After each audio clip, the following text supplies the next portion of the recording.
Does DoorDash reward top dashers with better deliveries? Will DoorDash give you better delivery offers because you have a high acceptance rate? That's what I wanted to find out. I'll tell you the story of what I did to see if things got better if I made Top Dasher. And it involves accepting 200 straight deliveries in February and March of this year. And if you know me, that is a miserable thing to do, but we'll get into that in just a moment. First of all, I want to thank you for joining me on the Deliver on Your Business podcast.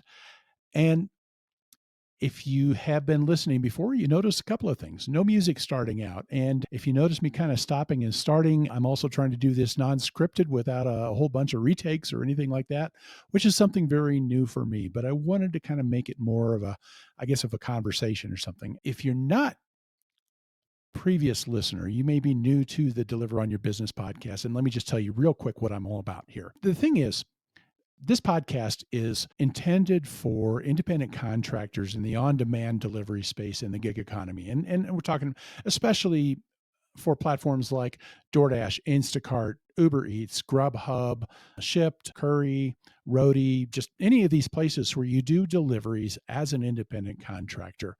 And the thing about it is, and the thing that I think I try and do a little bit differently is it all comes down to what you agree to by calling yourself an independent contractor or agreeing to the terms of service that says, I agree that I'm an independent contractor. What you're doing is you're saying, I agree that I am providing these services as a business and not as an employee. And that's what Deliver on Your Business is all about. That's what entrecourier.com is all about. Is it is all about the business side of being an independent contractor. Because here's the thing, I think that we can do our best when we actually embrace that role and we claim those rights. You know what? We take them at their word and we got to hold them to their word when they're going to say that we're running as a business. And so that's what this is all about, trying to do that. And this is one of the reasons that doing 200 straight deliveries for me was just pure torture, because I've never done anything like that. I have never been the type to just take everything that they give. And it all has to do with this whole idea of being, running a business. The thing is like if you run a store, somebody can't just walk in. They could, but you'd never stay in business if somebody just walks in and says, here, I'll give you a nickel for this widget that you're selling for $10, right? I can't walk into a restaurant and say, hey, I'll give you $2 for this prime rib. you know um, Most of them are not, probably all of them are not going to do that, and a lot of them are probably going to throw me out of my ear. The idea being that if you're running a business, you have a right to make your decisions. And in fact, these companies actually explicitly say you've got the right to do this. Let me read this from the DoorDash independent contractor agreement. Contractor understands that they are free to select the times they wish to be available on the platform to receive delivery opportunities. But here's the important part here: they are free to negotiate their compensation by, among other things, accepting or rejecting the opportunities transmitted through the DoorDash platform by consumers, and can make such decisions to maximize their opportunity to profit. So DoorDash even says, I mean, they say it themselves, and here's this is the philosophy that I take as a business owner, thus being an independent contractor, is that I set my price by accepting and rejecting delivery offers. And if a delivery offer doesn't meet my price, I say no. And that's all there is to it. And so I have a very low acceptance rate most of the time. But, here's where we get to the story, because I decided I wanted to do this experiment. I've thought of doing this before, but honestly, I felt like I couldn't afford to in the past. I'm out here to make a living. And I've been doing delivery for, 4 years, and most of that has been full time. And the thing is there's a certain amount of money that I need to make, and I want to make it within a certain amount of time. I don't want to be that guy that is working 80 hours a week. I've got a family, I've got other things that are very important to me. And so I'm not going to knock myself out to deliver food just to bring in enough money. So I've got to run my business in a way that is profitable. And so I use what I call a 50-cent rule, that I've got to believe that a delivery is going to pay 50 cents a minute or better if I'm going to take that offer. And that's basically a $30 an hour rate. And it's like if you're taking if the deliveries I'm on are running at a $30 an hour run rate, then there's going to be some downtime. There's going to be a little bit of time between the offers or something, but in the end I'm going to be making as much as I feel like I need to make for the amount of time that I'm going to put into it. And some people will say, oh, $30 an hour, that's way too high to expect. You know what? You can ask for whatever you want. But the thing is if you're going to make me a business owner, you gave me the right to set my price, you know? So taking every delivery just goes against every fiber of my being. And it was not easy. But here's the reason I decided to try this. I kept hearing everybody saying, oh, I get so much better deliveries because I'm a top dasher. If you go into the Facebook groups, if you go onto Reddit, and you've got all these people kind of bragging that, oh, I never get those low pay delivery offers. I get a lot better offers when I'm top dasher than if I'm not. Which most of them are lying because they've never been non top dasher. They've always been that employee wannabe.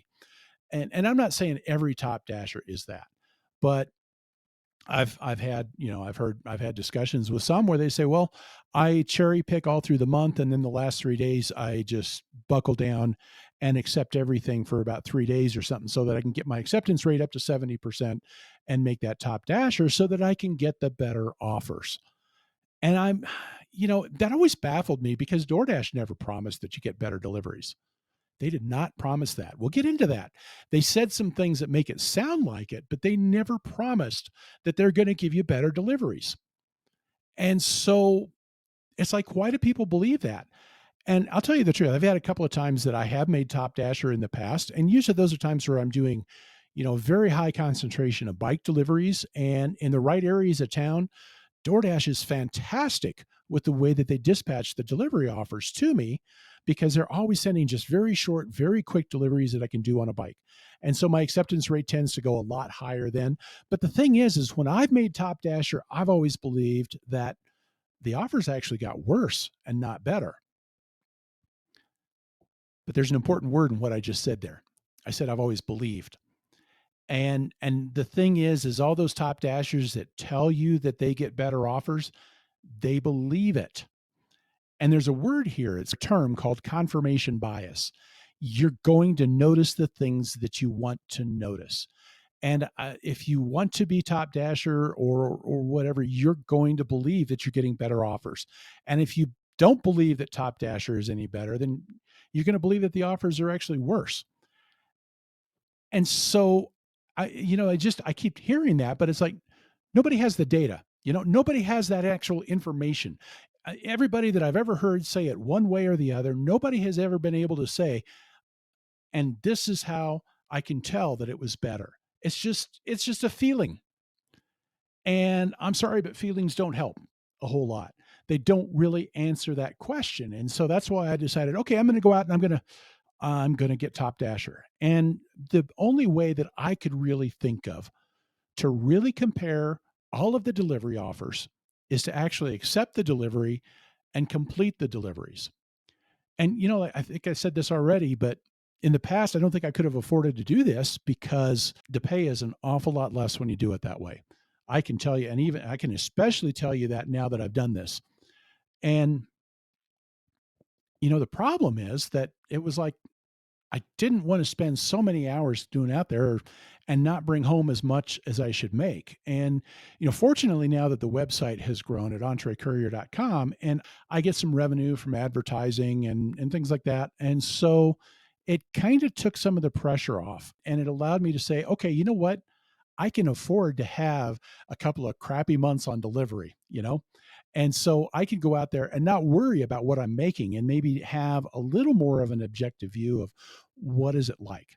So I started in February and I started when my acceptance rate was like at 28%. And I took 100 straight delivery offers in February. And that, of course, would get me up to where then beginning of March, I'd be top dasher. And then in March, I took 100 deliveries. And that way I could compare the numbers and I tracked everything.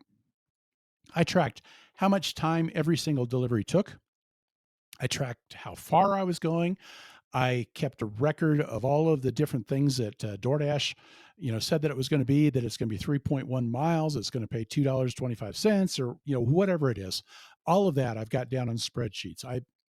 I went so far as to even do screen recordings on my phone to record the progress on all of that. And I don't know that I'll ever do anything with most of those, but I'll tell you, to be honest, part of the reason that I did that was that um, I think it was paranoia on my part, that I was worried that if I'm taking every offer and I'm taking all these deliveries now where somebody doesn't tip, that those are the people that are more likely to say, claim you didn't do the delivery or anything like that. So I ran a screen recorder the whole time, because if somebody did make a claim, then I wanted to be able to back it up and say, yes, I actually did, and it shows where I'm at on the GPS, and it actually records the interactions, all that stuff. So it was like one more way of proving that, yes, I did complete that delivery in case anybody accuses me.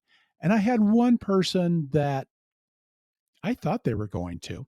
I'll tell you about that in a little bit, but it was just it was an interesting thing.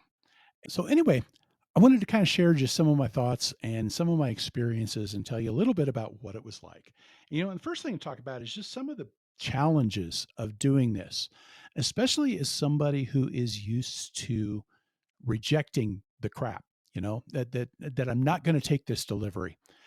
And I'll tell you something, 4 years of doing delivery, and I've never felt burnt out on delivery, but I came real close to feeling that way with this. And the reason that I never felt that way before was, I think a lot of it was because, one, I'm in control. And two, it's like, if a delivery goes bad, it's my fault, you know?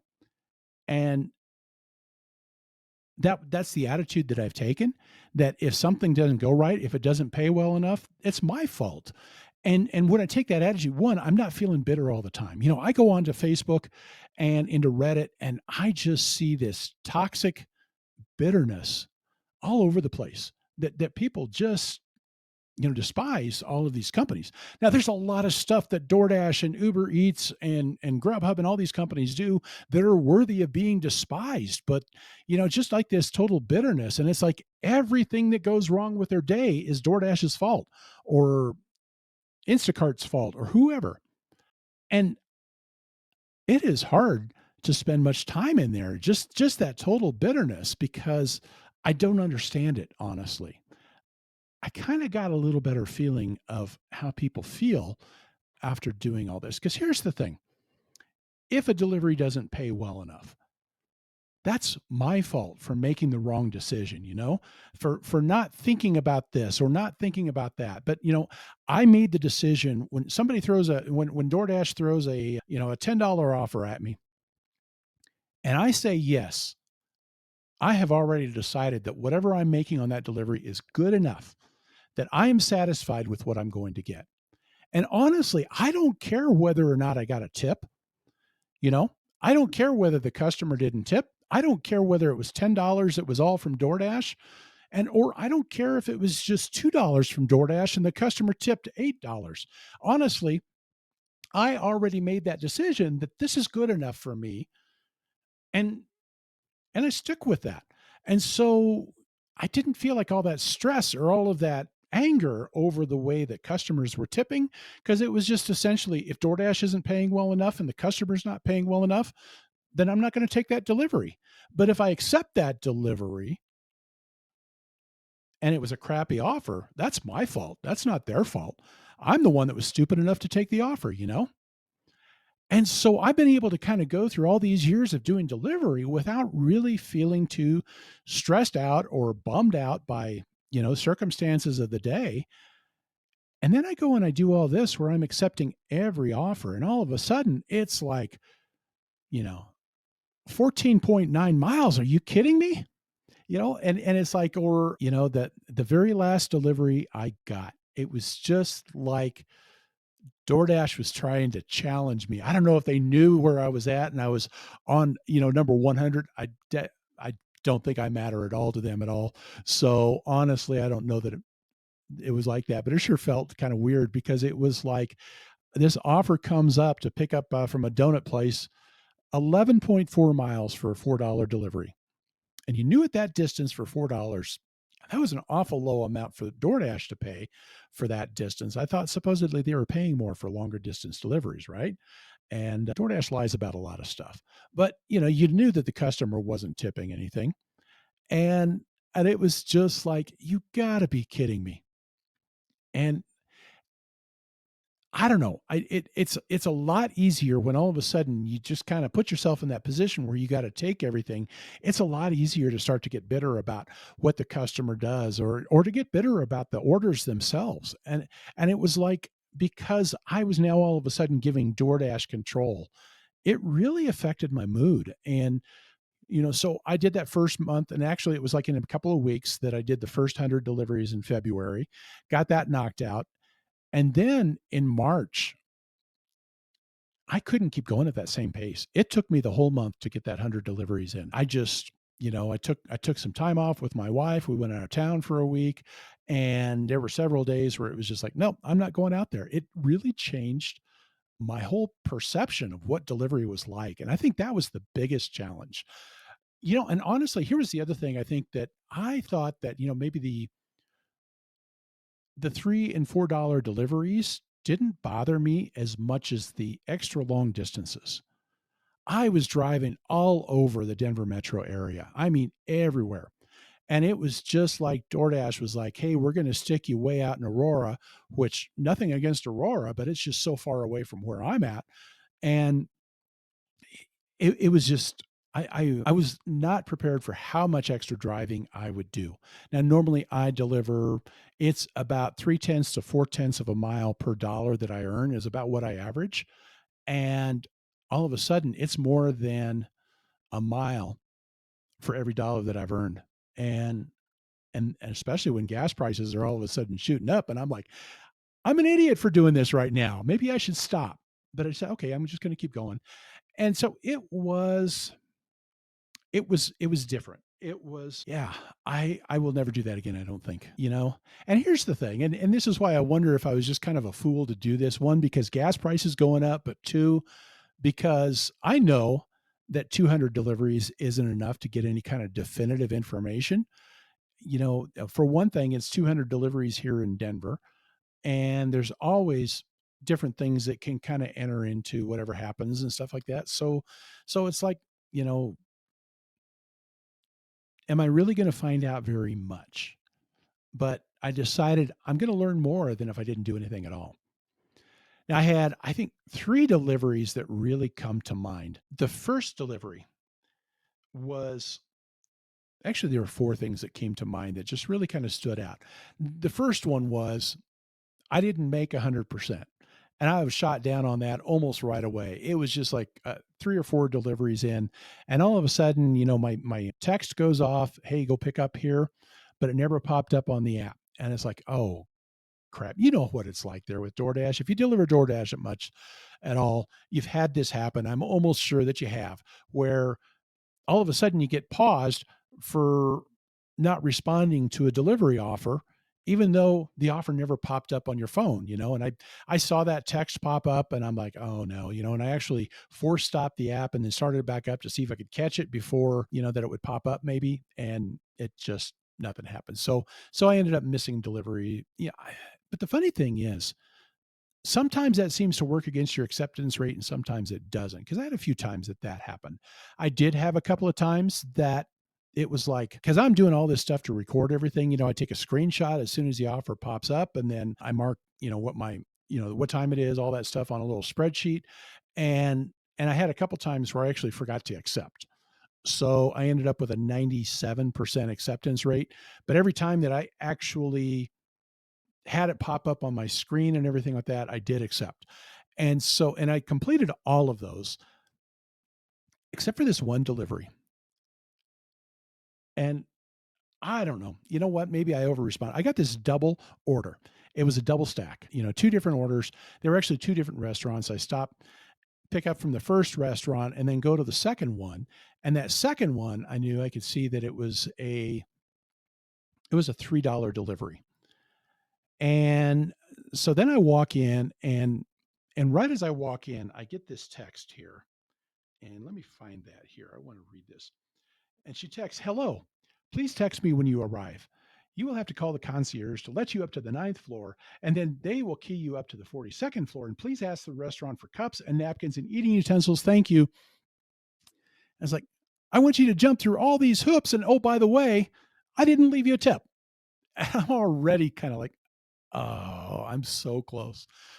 And then I get to the restaurant and I walk in there and oh, this is going to take another 10 minutes. And so, kind of between the nonsense with this one right here and the fact that I've got the food in my hand from the first restaurant and it's going to run late. And in fact, DoorDash is not real good at updating the deliver by times. I tracked even that stuff and they're really bad at that. And I'm like, I'm not risking a contract violation over this. It's just all this stuff that is just part of the nonsense that is DoorDash. So finally, you know what?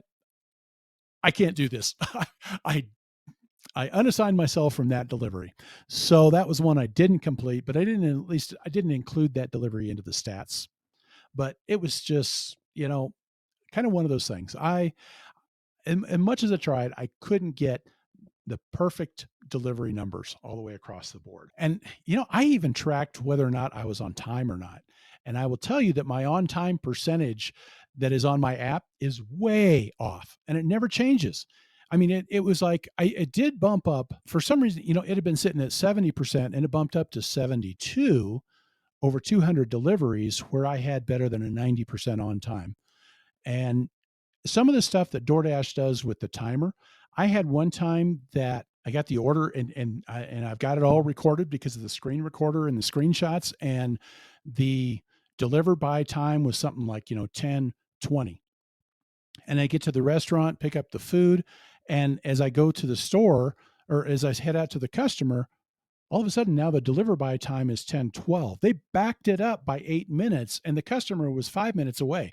So I was late on that delivery, even though I got done earlier than they said on that. So DoorDash just does a lot of weird things. And I think that was maybe one of the fun things about doing this thing was you could actually see, especially when I'm tracking every little thing, you could actually see some of the weird stuff they do.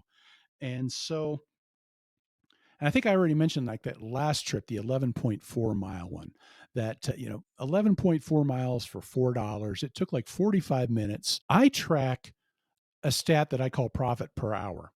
And what I've done is I've figured out that my car actually costs about 35 cents a mile to operate.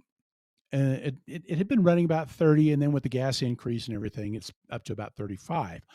And I mean, I've gone through and I've kind of figured out all the maintenance costs, how much does it cost to replace the tires and how often do I have to do that and all of the other maintenance that you've got to do and all the different costs and how much value is my car losing when I drive. And oh, by the way, oil changes and gas and everything like that. And it adds up now to 35 cents a mile. I've kind of been very in depth looking into that. And so, the thing is, if you've heard me before, I call that a credit card on wheels. There's a lot of costs beyond just the gas. That's why I haven't gotten crazy about the gas prices because, yeah, gas is up a lot and it sucks, but it's still a small part of what it costs to run your car. And most people don't think about that stuff. You'll have to replace the tires sooner because of all the driving. You're going to have to replace the timing belt sooner because of all the driving. Every mile you drive gets you closer to all of those things. And every mile you drive drops a little bit of value off of your car. If you've got a brand new car, that mile is actually costing you more than what gas costs you. It's seriously, you go and run a Kelly Blue Book and on your car and then run it again, but add 20,000 miles to it and see the difference in what the value of your car is. That the only thing that is different is the miles and how big of a difference it makes. And on a lot of newer cars, you're looking at 15 or 20 cents a mile that it costs you just in lost value on your car. And so, all that stuff. I mean, I add all that up. So 35 cents a mile, I subtract that from whatever I drove or from whatever I was paid, and then divide that by the amount of time that it took. Well, on that last delivery, 11.4 miles at 35 cents, I think I figured it out. And do the math on this. I might be wrong here, but I think it was like 3.5 cents that I made on that delivery for 45 minutes, 3.5 cents. It's just insane. I had one delivery that I honestly expected there was going to be a contract violation. I honestly expected this. The lady gave me the address was there and all that stuff, and I took it to that. And then after I dropped it off, and I was on my way I was already on another delivery. In fact, I was at the restaurant when all of a sudden she's texting me left and right like a madwoman, and it's like, where'd you leave it off, where'd you leave it off? And I told her exactly where it was. I said, this is where it was. No, no, no, no, you went to the wrong building, you got to come back, and you took it to the wrong place. And I had the screenshots and I had all this stuff, and I said, here's what it says. I said, you need to be checking in with DoorDash on this. If they've got the wrong information, you need to get them to change that. And right after that, I think that's when kind of that connection ended, because I was going to call her and say, I can come back and pick it up, because the next delivery was going to go that way and the call wouldn't go through or anything like that. But I was absolutely expecting that I was contract violation for that, or, claiming she didn't get her food or anything like that. Nothing popped up. So I don't know if that was one that DoorDash just monitored the messaging that went on there, or exactly what happened, because she sent it by text and not through the in-app messaging. And but that was one of the reasons I do a screen recording, because everything that happens then shows up on the phone and I've got a record of it. And like I said, I was paranoid of that kind of thing happening, and I was, to be fair, probably a little surprised that it only happened, or possibly could have happened, one time. So probably maybe some of my conceptions have been changed about what happens when you do that. So the question: did DoorDash give better orders? Folks, I see absolutely no evidence whatsoever that the quality of delivery offers was better in any way, shape, or form. There might have been one small advantage, but here, I'll talk about what happened with that. So, like I said, I tracked every delivery. I figured out the averages. I figured out all the stuff. I've got counts of how many no tip orders and how many higher tip orders, and just all sorts of different statistics. And I'm still kind of geeking out on all the numbers and everything.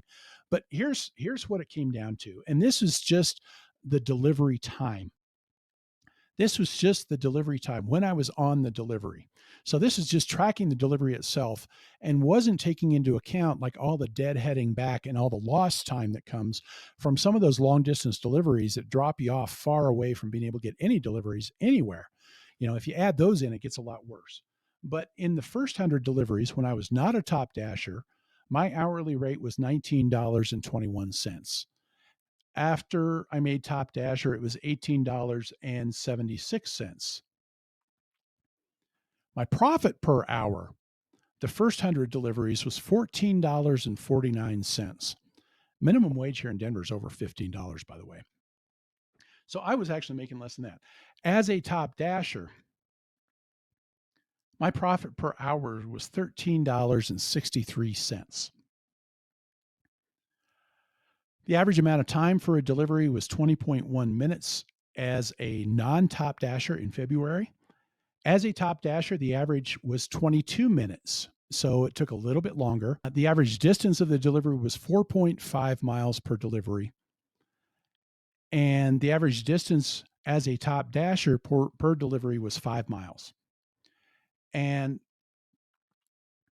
the base pay was $3.03, compared to, this is one where the base pay was a little bit higher, but I think that had more to do with the longer distances. And it also had to do, I think, a little bit with there weren't as many peak pay things. I could go down a rabbit hole about that peak pay, but the bottom line is, when DoorDash gives you peak pay, they don't give you as much base pay. I think even in these 200 deliveries, I've got enough evidence to be able to prove that. But anyway, $3.34 was the base pay. The average tip before I became Top Dasher, that first 100 deliveries, was $3.41. The average tip as a Top Dasher, $3.41. there were 12 deliveries that had no tip at all as a top dasher and as a non top dasher. So that was about even. The total number of deliveries where the tip was less than $3, there were 38 in the first 100 deliveries. There were 40 as a top dasher. The number of trips where there was more than a $5 tip, there were 15 as a non top dasher and 18 as a top dasher. So three more deliveries as a top dasher paid more than $5 in tips. And so here's the thing, and one thing I should tell you, I mentioned peak pay because in February there were a lot more time. There were $61 in peak pay in February compared to $11 in peak pay in March. And if I were to include the peak pay into these numbers, it would actually be profit per hour 16.47 as a non-top dasher compared to $13.96 as a top dasher. So it actually kind of skews the numbers even more towards being able to conclude that the deliveries were worse. But it really wasn't a fair comparison because of the way peak pay works. That it's like, if you didn't get it as much, you shouldn't be able to so I calculated all of these things based on I didn't add the peak pay into those deliveries. So that's kind of what it came down to. I mean, here's the thing. I think it's like the deliveries were not better. There a couple of those, $5 or more tips were some extra long distance. I mean, like, closer to 15 miles. So it's like, yeah, maybe they paid a little bit more on that delivery, but that was a long drive to do that. So you kind of lost that advantage of that extra pay. And the bottom line is, I don't think that the deliveries were any better as a top dasher, and they weren't any worse really as a top dasher. If they were anything like that, it might have been a little bit worse. I think there's a reason to think that they might, pay less actually. But the thing is it's like, and the amazing thing is I broke it up into quarters. I broke it up at one point into like, blocks of 50 deliveries, and the numbers were all so similar to each other that it was kind of fascinating how close they were to each other. And I expected a lot more variety. It's a small sample size. And here's I guess kind of my takeaways, my thoughts after doing this. First of all, this is not scientific by any means. This is not a scientific. There were not very there's nothing really in the way of controls. There's no way to really weed out the variations, and things can vary a lot. But it was, again, amazing, I think, kind of how much everything always kind of gravitated back to the same type of numbers. No matter how you broke it up. But the thing is and because these numbers happen to me, I can't make the conclusion that that's the way it is going to be for you. I just can't. It's too small of a sample size for one thing. 200 deliveries just isn't enough to draw a conclusion that says that, hey, yeah, you really do get paid less as top dasher, or you get worse deliveries as top dasher than you do as the other. Honestly, I think when it's all said and done, it doesn't seem like there is a difference one way or the other. And so, that was my first thought with that. You could almost make the case that they were worse. And you wonder why would top dashers have worse deliveries? And and I think it all kind of comes down to this premise that it's like, if DoorDash is going to manipulate the deliveries that you got based on your acceptance rate, what makes you think they're not going to think of it this way? Here's the deal, that $4 11-mile delivery that I got, right? DoorDash sent that out to somebody, I'm sure, at one point for probably $3, and it got rejected. And it probably got kicked around by a couple of dashers. And at some point, DoorDash has got to say, well, crap, what are we going to do here? We can maybe add some money to it. We could make that a $7 delivery so that we've got to do something so that this order gets completed, right? And especially by that time, I'm sure, the restaurant's already made the food. If they cancel too many offers, the restaurant gets pissed and all that stuff. And you know what? The customer gets pissed, and I'm kind of like, I'm not too worried about them if they're not if they're not going to tip. But here's the deal. Somehow they've got to get that delivery fulfilled, right? Well, hell, here comes Ron. He's been accepting every single delivery. We're just going to send it to him right away because we know it's going to get accepted. I mean, if you believe that DoorDash actually gives you better deliveries because you're top dasher, what about the way that DoorDash operates makes you think that they also don't feel like they can feed you crap more often because they know you're going to take it? And honestly, I think that's a lot more likely to happen than, you know, than the idea of them giving you better deliveries. But anyway, all of that to say is honestly, I don't think that there was a difference one way or the other. You know, the profit per hour was a fair bit lower as a top dasher, but it's a small enough range of numbers that I think that that could, you know, just be explained that I think DoorDash just continues to send everything to you the way, you know, whatever way it does it. Like you said, it's not scientific. I wrote down a few conclusions. I wanted to make sure I covered all of these. But, you know, I think, and here was the thing, and I said this earlier, though, and I've gotten into a few discussions with people about this. You know, I keep, you know, keep hearing people say, "Oh, I'm going to get better deliveries." And DoorDash has never promised that you're going to get better deliveries. They haven't. They've never promised that Top Dasher gets better deliveries. Here's what they promised. And I'm going to read this right from their site here. Give me a second while I pull that up. And I wrote an article about this as well, but here we go. Top Dashers will now get priority access to high value orders, those that are $30 or more in total cart value, on top of being able to dash anytime without having to schedule. And basically what that means, you know, so you got priority. You get priority on top or high value dollars. And what that means is that I was looking for the exact wording where they said it this way, but I know they explained it this way.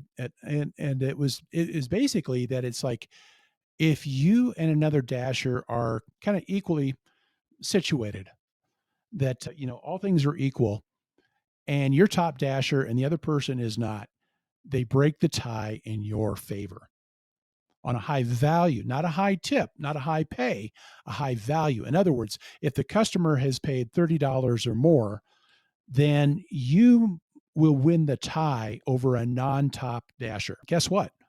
If that tie is with another top dasher, you don't get any priority there. And how often do you get a tie? You know, honestly, how often do you get a tie?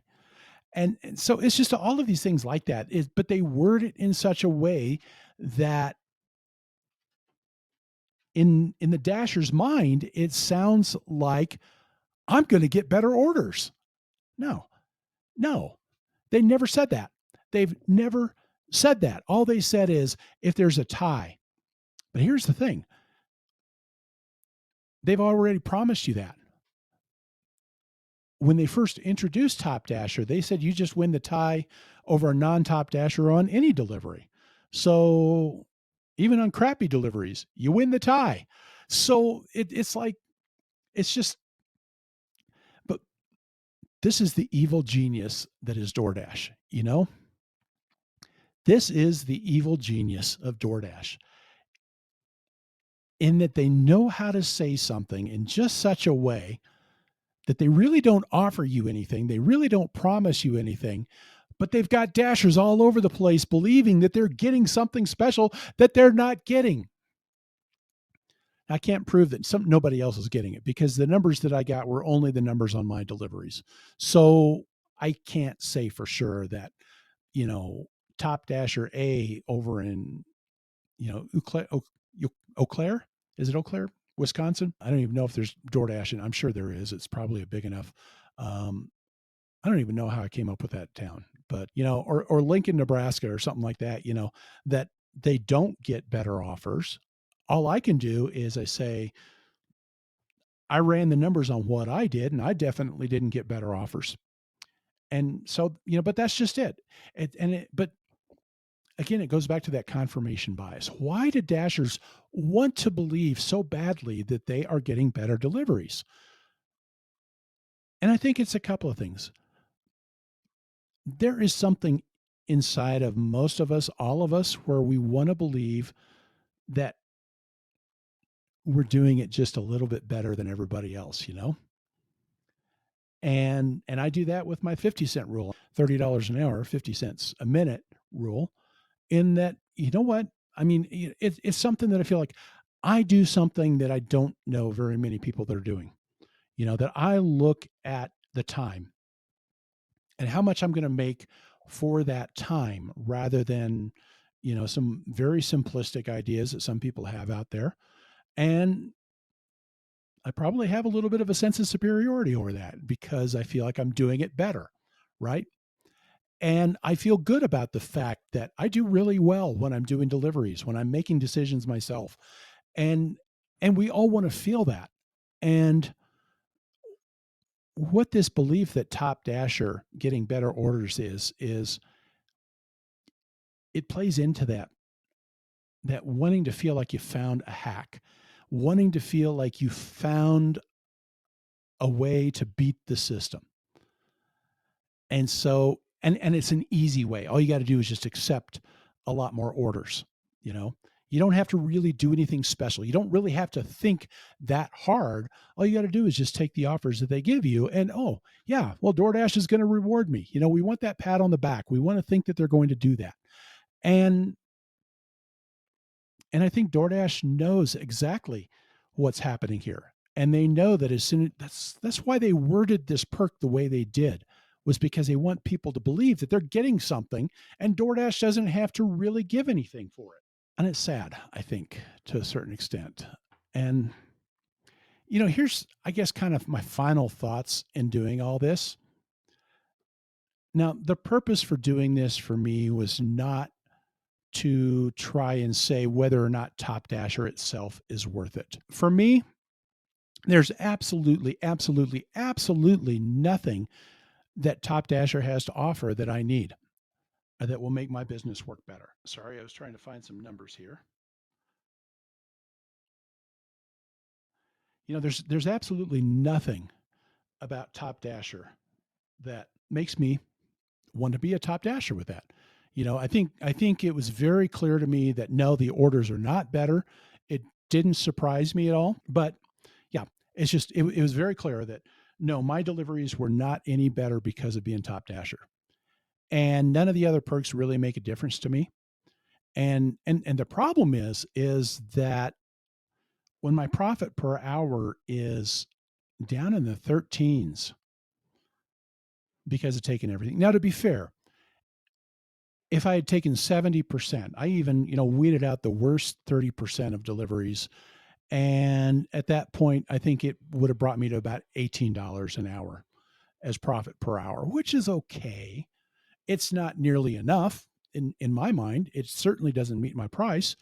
And so I'm not, you know, it doesn't pay enough for the benefits, or the benefits aren't really worth the drop in pay that happens when I accept a high percentage of deliveries, whether it's $13.50 an hour as, you know, accepting everything, or whether it's maybe around closer to $18 if I just take, you know, 70% or whatever it would be. It just isn't worth it to me. But I also know that there are places where it's almost impossible to get on the schedule. It's almost impossible to grab a block or to dash now because there are so many dashers on there. And so there's one perk there, that being able to dash at any time, anywhere, no matter what. The status is that if it means being able to go out and deliver, I could see it being worthwhile. But I also have to say that if I look at it that way, if there are other alternatives out there, that cost of that high percentage of acceptance is so high that at that point, Grubhub or Uber Eats would just make that much more sense that much more often than it would, you know, DoorDash. I would just be less likely to do DoorDash more than anything else. That's kind of where I look at it. And, you know, honestly, if you feel more comfortable taking a high percentage, that's your call. You know, that is absolutely totally up to you. but I think there's a real good possibility that you're honestly not getting better deliveries just based on what my experience has been. I can't say that for sure because I don't have your numbers. I would need to find some way to get a huge amount of data from dashers all over the country. And maybe I could if I tried to bug it, but then, you got to find out whether or not that collection method was reliable, all that stuff. I don't want to do a scientific study. And honestly, this thing was taxing enough the way it was. Is Top Dasher worth it? That's only a question that you can answer. Did I get better orders because I was Top Dasher? I did not. And I didn't get better orders as a Top Dasher. I still can't say how DoorDash ran their algorithm. I have no idea whether or not it would have been even worse if I were not Top Dasher. I have no idea whether or not it would have actually been better if not for being Top Dasher. Because I don't have that algorithm, I don't have the details about how DoorDash does things. All I can tell you is the numbers tell me it was not any better.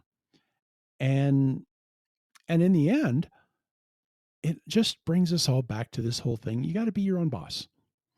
And that's why I say, you know what? Top Dasher might be a good business decision for you. You're running your own business. You've got to make that decision yourself. But you got to be able to say, I'm going to make my own decisions. I'm going to set my own prices and I'm going to run things the way that makes sense to me. And so I hope that maybe my experience helped you understand that maybe some of what it sounds like they're promising isn't really one, they weren't really promising it, but two, it definitely wasn't happening, at least for me. And instead, just make your own decisions about when and where, and ultimately that's where you're responsible. And in the end, you can't rely on DoorDash. Maybe that's the biggest takeaway. You can't rely on DoorDash to give you something. You're running a business. It's not up to your customer. It's not up to DoorDash to make you successful. It is up to you to be successful. That's all I got today. Folks, I want to thank you, for coming back. And hopefully here, season 3, we will get a little bit more going on here than we did in season 2. I've got a couple of interviews coming up that I'm really looking forward to. And folks, for right now, just go out there and take control and be the boss.